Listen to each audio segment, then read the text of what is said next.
হাত উঠায় দেখায় দেন কে পারে, আবার চিল্লায় ডাকবেন কে পারে। আল্লাহ তুমি আমাদের সবাইকে আল্লাহর কাছে চাওয়ার তৌফিক দান করে দাও, যেটা কেউ পারে না একমাত্র আমার আল্লাহ পারে। মা যদি দোয়া করে সেটাও কবুল, মা যদি বদদোয়া করে সেটাও কবুল। আল্লাহর এক ওয়ালি ছিল হযরতে জুরাইজ।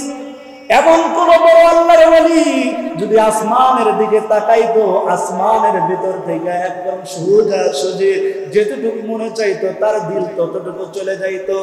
এই আল্লাহর বড় একজন আশিক জুরাইজ, এই আল্লাহর ওলি একদিন যায় নামাজের মধ্যে দাঁড়ায় গেছে। এ মা তুমি বদদোয়া দাও সন্তান রে, খবরদার বদদোয়া কিন্তু কাজে লাইগা যায়। এই জুরাইজ আল্লাহর ওলি, গ্রামের মধ্যে অনেক সুনাম, অনেক বড় আল্লাহর ওলি। এই জুরাইজের মা ডাক দেয় জুরাইজ। এদিক দিয়ে জুরাইজ তো নামাজের মধ্যে দাঁড়াইছে, আল্লাহর সাথে কথা কইতেছে। আল্লাহর ওলি, আল্লাহর ওলি এবার ডাক দিয়া কয় আল্লাহ। ইমাম এই জুরাইজের মা তিনবার ডাক দিছে।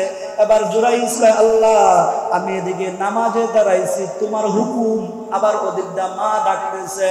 মা যখন তিনবার ডাক দেওয়ার পরে মা আর ধৈর্য ধরে থাকতে পারে নাই, সাথে সাথে মার জবান দিয়া বদদোয়া বের হয়ে গেছে। মা কি বলে জানেননি? ওই আল্লাহর ওলিকে বদদোয়া কয়, এ জুরাইজ তোকে যেন আল্লাহ বেশ্যা মহিলার চেহারা না দেখাইয়া দুনিয়ার থেকে না নেয়। নাউজুবিল্লাহ বলে।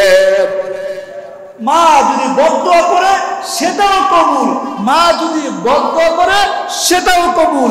এই জন্য নিজের সন্তানদের কোথায় কোথায় তুমি লানত দিও না। আল্লাহর ওলি জুরাইজ যখন মার কথার উপস্থিতি দাঁড়া দিতে পারে নাই, এবার সন্তানের জন্য বদদোয়া করে ফেলাইছে। এই বদদোয়া আল্লাহ কবুল করে ফেলাইছে। এবার কিছুদিন পরে এলাকার মধ্যে একটা যুবতী মেয়ে, ওই যুবতী মেয়েটার ঘরের মধ্যে বিবাহ ছাড়া সন্তান আইছে। এলাকার মাতবররা কয় তোমার ঘরে সন্তান আইলে কই থেকে? কয় ওই যে দেখেন ওই ঘরের মধ্যে একজন আল্লাহর ওলি আছে জুরাইজ, ওই জুরাইজ আমার সাথে আকাম করার কারণে ঘরে সন্তান আইছে। আজকেও যদি আপনাদের মসজিদের ইমাম সাহেবের খবর পান, একজনে কইল মসজিদের ইমাম সাহেব টাকা চুরি করছে, পরের দিন দেখবেন মহল্লার সব আইসা ইমাম সাহেবের উপর হাত তুলতে দেরি করবে না, যাচাই বাছাই করব, পরে আগে মাইরা লই। আবার যদি কই ভাই আমি চুরি করি নাই, কইব চুরি করছেন, আবার সাধু শাস্তে চান। খবরদার খবরদার, যাচাই বাছাই না কইরা বিচার কইরো না। এই বিচার যদি অন্যায় ভাবে করো আল্লাহর আদালতে কি হিসাব দিতে হবে, ঠিক কিনা? এবার জুরাইজের মা এবার ডাক দিয়া কয়, জুরাইজের মা বদদোয়া করে চালাইছে। এবার জুরাইজ যে কয়, এ জুরাইজ তুমি এদিকে আসো। কয় কি? কয় এখানে বসে বসে তসবিহ জপো, এই মেয়ের পেটের ভিতরে বাচ্চা আইছে কেমনে? কয় আমি তো এগুলা জানি না। এবার মহিলারাও ডাক দিছে, জুরাইজেরও ডাক দিছে। মহিলা কয়, এই মহিলা এই বাচ্চা কার?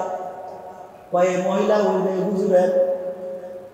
এবার জুরাইজ আর বাঁচতে বাকি নাই, আল্লাহর কাছে ডাক দিয়া কয় আল্লাহ এটা তো আমি করি নাই, আমার মা বদদোয়া করেছিল।